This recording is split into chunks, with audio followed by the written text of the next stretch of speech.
Hello guys! Welcome back to my channel for 2025! Hindi po senador, hindi po barangay captain ang i-recommend ko sa inyo kung hindi Pag-ibig MP2. Bakit? Pag-usapan po natin.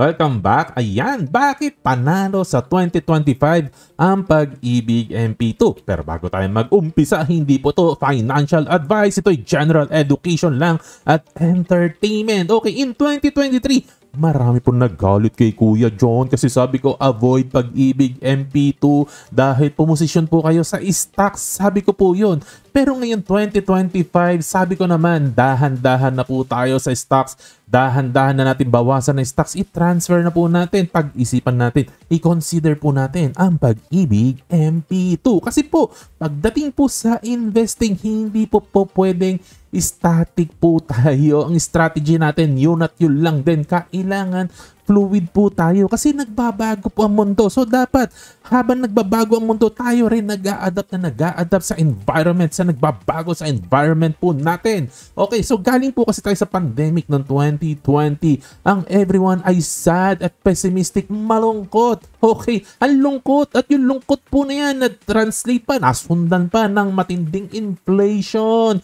Kaya po itong si BSP nagtaas ng interest rate. Ano po ang nangyari? Pag mataas po ang interest rate, ang presyo po ng stock market ay bumabagsak. Kaya ang baba-baba po ng stock market, ang mura-mura po ng stock market. Stocks are very cheap po nitong mga nakaraang taon. At ang dividend yield po, ang dami pong stocks po. 7 to 12% po ang pinamimigay na dividend yield. Much superior po than Pag-ibig MP2. Kaya po, we are getting paid 7 to 12% po sa puhunan po natin habang inaantay po natin na umangat ang stock market. Kaya sinabi ko po sa inyo, last year, 2023, i-consider po natin ang stock market. No? At pag bumaba ang interest rate naman, kabaliktaran, no? Kasi last year mataas no? Ngayon naman nag-uumpisa ng bumaba ang interest rate.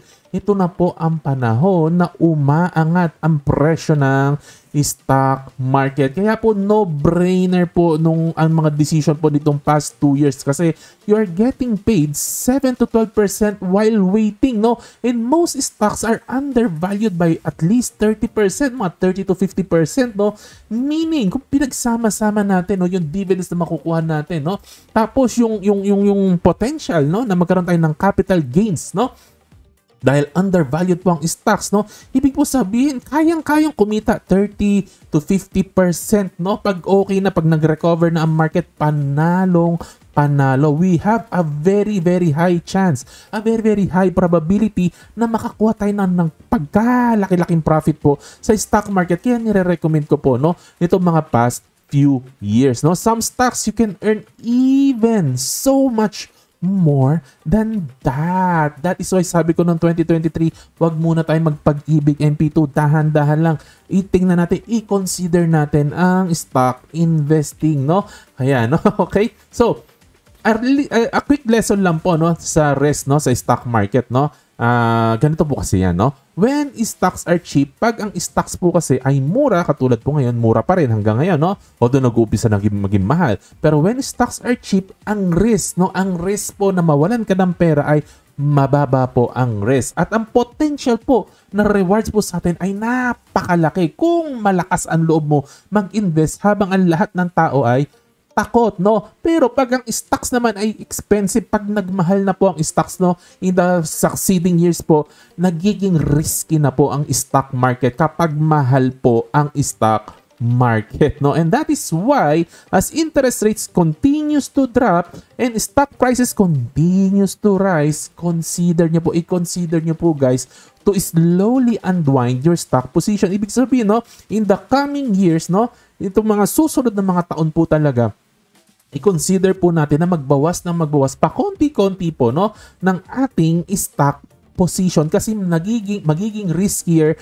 and riskier na po yan. At pwede po natin i-consider na i-move po, no, yung ating mga pera, ating mga funds, no, from stock market to less volatile investment. Katulad po ng Pag-ibig MP2 na ang return po niya ay very very solid at napaka-safe po dahil back po ito ng government at napaka-solid po ng business sa likod po na ito. No? The stock market will be very risky po pag nag-umpisa na po itong bull run. So be careful po kayo guys. No?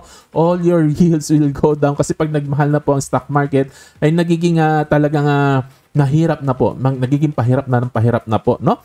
Ang pag-i-invest sa stock market, no? Ayan. So you have to balance, iba-balance po natin mabuti ang ating exposure. Hindi ko po pwedeng sabihin sa inyo kung gaano kalaki ang isa stocks, gaano kalaki sa Pag-ibig MP2, gaano kalaki sa ibang asset, pero kayo na po ang bahala po diyan. Pero kailangan niyo pong balansihin po 'yan sa iba't ibang asset klase. And of course, Pag-ibig MP2 is a very, very solid choice po para sa ating lahat. And guys, no, hindi nyo naman po kailangan i-sell ang inyong stocks. No? Just consider po na paunti-unti i-move natin yung iba. Yung pakunti-kunti lang, move lang natin to safer and safer investment po. No?